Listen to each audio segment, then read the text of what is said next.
Hello बच्चों, कैसे हो आप। आशा है आप स्वस्थ होंगे, मस्त होंगे। तो चलिए अपना प्रिय विषय हिंदी, जिसका सेकंड पार्ट जो कि क्लास 8 से है, जिसका सेकंड पार्ट, जिसका क्या नाम है, विनम्रता। तो आइए इसका इंट्रोडक्शन कर लेते हैं, उसके बाद अपन चैप्टर में आगे पहुंचेंगे। तो विनम्रता या सहजता, जिसको कह सकते हैं कि आप विनम्र रहकर जो किया हुआ कार्य हमेशा क्या होता है, सफलता को पाता है। तो जीवन में विनम्रता किसके प्रति होनी चाहिए? बड़ों के प्रति। बड़ों के प्रति आदर भावना जागृत करना, ये इसका प्रमुख लक्षण है, यह इसकी प्रमुख विशेषता है। तो चलिए शुरुआत करते हैं। अपने काम के सिलसिले में शर्मा जी से मिलना था। किससे मिलना था? शर्मा जी से मिलना था। मैं उसके घर की ओर मुड़ा ही था कि देखा कि शर्मा जी का बेटा विराट अपने संगी साथियों के साथ खेल रहा है। तो कौन? शर्मा जी एक घर में आए थे, तो उन्होंने देखा कि उनका बेटा विराट जो किसके साथियों के साथ खेल रहा है। मैंने उसे आवाज देकर पूछा, क्या पापा घर पर हैं? तो उसका उत्तर क्या आया? हाँ है। लेकिन वो उत्तर संक्षिप्त में आया, छोटे रूप में आया।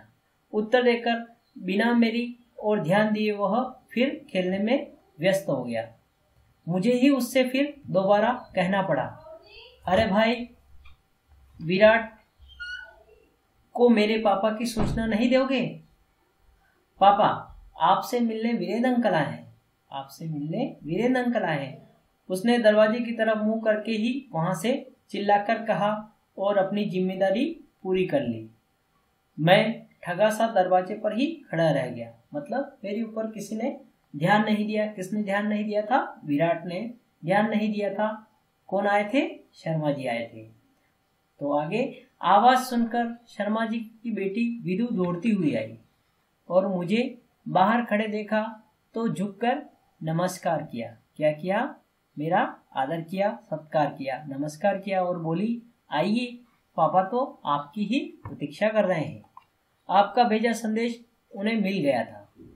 बैठाने के बाद अपने मम्मी पापा को मेरे आने की सूचना दी और मेरे लिए जल ले आई और बोली, अंकल लीजिए, जल लीजिए। तो ये क्या भाव दिखा रहा है?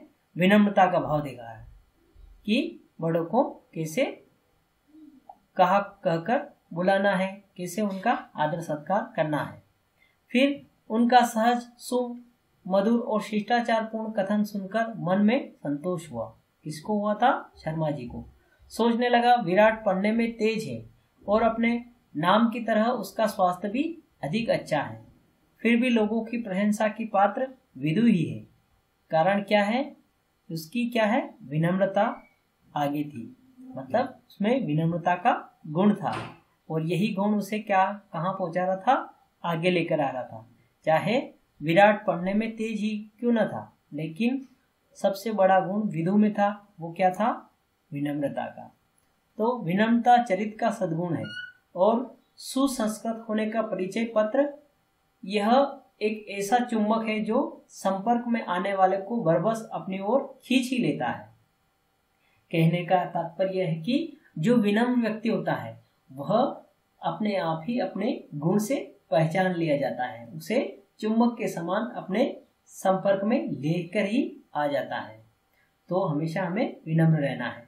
विनम्र व्यक्ति की बोली मृदुल यानी भाषा, उसकी भाषा सरल, मीठी, आचरण शिष्ट तथा भावना निजता से ओतप्रोत होती है। उसकी भावना निजता से मतलब उसकी भावना सरलता उसमें कूट कूट कर भरी लेती है। याद रखना होगा कि दीनता विनम्रता नहीं होती, दीन याचक होता है। क्या? आपकी विनम्रता नहीं होती, दीन क्या होता है? याचक होता है। जबकि विनम्र दाता क्या होता है? विनम्र दाता होता है। विनम्र वह प्यार बांटता है, जुड़ाव पैदा करता है और मेल मिलाप की पृष्ठभूमि तैयार करता है। मेल मिलाप की पृष्ठभूमि तैयार करता है। उसके मन में विपरीत विचार वालों के साथ भी सामंजस्य बिठाने की धारणा बनी रहती है। मतलब क्या विनम्रता क्या करती है? आपसी सामंजस्य बिठाने का काम करती है। प्रश्न उठता है कि विनीत व्यक्ति को पहचाने कैसे? तो क्या प्रश्न उठता है कि विनीत व्यक्ति को कैसे उसकी पहचान करें या उसको कैसे पहचाने? तो आगंतुक का प्रशंसा पूर्वक स्वागत करना। जो अपने घर कोई अतिथि आता है तो उसका क्या करना? स्वागत करना। यथोचित सत्कार करने में पीछे न रहना। उसका आदर सत्कार करने में कभी भी हमें पीछे नहीं रहना चाहिए। अपने से बड़ों द्वारा आसन ग्रहण करने पर ही आसन ग्रहण करना। कोई व्यक्ति अपने घर आता है तो अपन क्या कहते हैं? आइए विराजिए। तो वह पहले आसन ग्रहण करते हैं, तभी हमें बैठना चाहिए। ऐसी हमारी प्राथमिक आदतें हैं जो विनीत व्यक्ति की पहचान में सहायता करती हैं, उसकी विनम्रता का भाव उसमें दिखाती है। महिला हो या पुरुष, प्रत्येक की गरिमा और भावनाओं का समुचित सम्मान करना ही विनय व्यक्ति की विशेषता है। मतलब किसी का भी सम्मान करना, चाहे वह स्त्री पुरुष क्यों ना हो, यही विनम्रता है। यह सही है कि विनम्रता जब वाणी और व्यवहार में घुली मिली होती है तभी प्रभाव पैदा करने में सक्षम बनेगी। आदर प्रकट करने में चूक न हो। हमें किसी से भी आदर करने में कभी भी चूक नहीं करना चाहिए। चाहे वह कोई भी हमसे बड़ा आकर ही क्यों ना कह दे, तो हमें उसे आप कहकर ही पुकारना चाहिए। यह सावधानी उसे अवश्य रखनी होगी। बड़ों को बुलाने पर क्या है, हाँ, अच्छा जैसे शब्दों का प्रयोग अथवा जवाब देना उचित नहीं माना गया। हाँ, क्या है, मतलब ऐसा हमें शब्दों का प्रयोग नहीं करना है। आप कैसे आए, ऐसे शब्दों का, आइए, विराजिए, ऐसे शब्दों का अपन प्रयोग करेंगे तो हमें विनम्रता के गुण दिखेंगे। विनम्र व्यक्ति की भाषा में घुली विनम्रता, स्पष्टता, सहजता उसके चरित्र को चमकाने में बहुत प्रभावशाली होती है। इसलिए जवाब देना ही पर्याप्त नहीं माना गया है। बड़ों के पूछने पर या बुलाने पर जी हाँ, जी आया कहने का प्रभाव अधिक अच्छा रहता है। किसी भी बात का उत्तर ऐसे नहीं देना चाहिए कि सुनने वाले की भावना को क्या पहुंचे, उसे ठेस पहुंचे, मन ही मन उसे ठेस का अनुभव हो। ऐसा हमें शब्द नहीं बोलना चाहिए। तो विनम्रता केवल बड़ों के प्रति ही नहीं, अपने बराबर वालों के प्रति भी समादर और अपने छोटों के प्रति स्नेह के रूप में प्रकट होती है। व्यक्तित्व को आकर्षक बनाने में इसकी महत्वपूर्ण भूमिका रही है। यदि हमारे लिए कोई कष्ट उठाकर कुछ काम करता है तो हमें उसके प्रति क्या कृतज्ञता की भावना अवश्य प्रकट करनी चाहिए। कृतज्ञता यानी कि उसे धन्यवाद अवश्य देना चाहिए। यदि बस या रेल में कोई व्यक्ति अपनी जगह हमें बैठने के लिए देता है तो उसे सह धन्यवाद देना भी कभी न भूलें। ऐसा करते समय लगना चाहिए कि हम उसे सहृदय से धन्यवाद दे रहे हैं। केवल औपचारिकता का निर्वाह हमें नहीं करना चाहिए कि इसने तो हमें जगह दे दी। केवल धन्यवाद कहने से नहीं, उसे लगना भी चाहिए कि हाँ, इसने हमें जगह दी है, तो हमें उसे धन्यवाद कहना नहीं भूलना चाहिए कि आपने हमारा ऊपर उपकार किया है, तो धन्यवाद देना चाहिए। यदि यह अनुभव हो कि जिसके प्रति हम विनीत हैं या जिसके प्रति हम व्यवहारिक हैं वह हमारी उपेक्षा कर रहा हो, चाहे वह उपेक्षा कर रहा हो अथवा हमारी विनम्रता को हमारी कमजोरी समझ रहा हो, तो हमें अपने स्वाभिमान की रक्षा करते हुए उसे उसकी चेष्टा के प्रति सजग अवश्य करें। उसे सामने वालों को भी बताएं कि आप ऐसा मत कीजिए। तब यह भी विचार करें कि आपके व्यवहार में दम तो नहीं। यदि हम दूसरों के से विनम्र व्यवहार की अपेक्षा करते हैं तो यह गुण अपने ऊपर भी लागू होता है, क्योंकि हमें भी उनसे वैसा ही व्यवहार करना चाहिए। ऐसे में हम दूसरों के दुर्गुणों को देखकर स्वयं अपने सद्गुणों को ही न छोड़ बैठे। अपने सद्गुणों को हमें नहीं छोड़ना है, उन्हें साथ लेकर ही आगे बढ़ना है। फिर आगे, विनम्रता सफलता की गारंटी है। सफलता की सबसे बड़ी गारंटी क्या है? विनम्रता का होना। विनम्र कारोबारी या व्यवसाय हमेशा फलता और फूलता है। कि जो व्यक्ति विनम्रता का गुण लेकर आगे कुछ भी कारोबारी या व्यवसाय करता है तो वह हमेशा सफलता उसे प्राप्त होती है। विनम्रता समस्या समाधान की सबसे बड़ी कुंजी है। जिस समाधान को आवेश से भरा व्यक्ति नहीं ढूंढ पाता उसे विनम्र सहज ही तलाश लेता है। जो व्यक्ति विनम्र होता है उसे हमेशा सफलता मिलती है।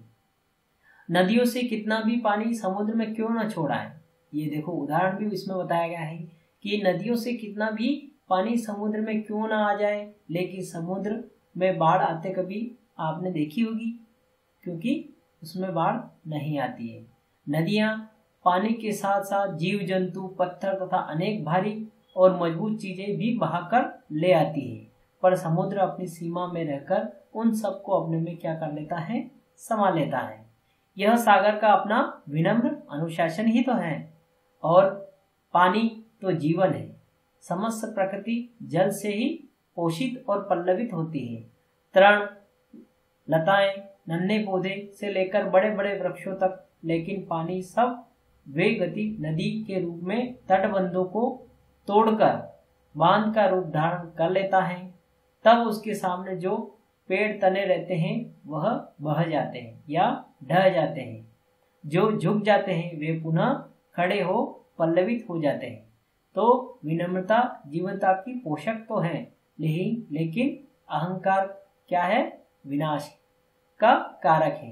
तो हमें कभी अहंकार नहीं करना चाहिए। हमेशा अगर आगे बढ़ना है, आपने देखा होगा कि बाढ़ जब आती है, बाढ़ का रूप धारण करती है, तो छोटे छोटे जो बीच में पेड़ पौधे होते हैं वो क्या हो जाते हैं, झुक जाते हैं, मतलब विनम्र हो जाते हैं, तो वह जी लेते हैं। लेकिन जो खड़े रहते हैं वह क्या होता है, उन्हें नदियां बहा ले जाती है या बाढ़ में वह ढह जाते हैं। इसलिए हमें झुककर ही कार्य करना चाहिए या विनम्रता पूर्वक ही कार्य करना चाहिए, तभी हमें सफलता प्राप्त हो सकती है। तो चैप्टर आपको समझ में आ गया होगा। इसके कुछ शब्दार्थ बचे हैं, चलिए वो भी पढ़ लेते हैं।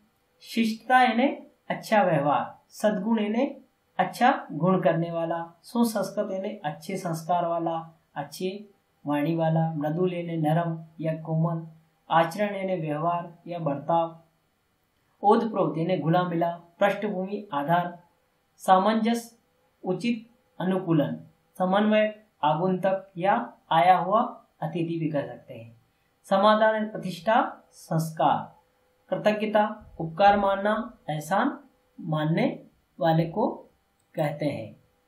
तो आपको चैप्टर समझ में आ गया होगा, तो इसलिए नेक्स्ट चैप्टर में आपसे फिर से मुलाकात होगी। तब तक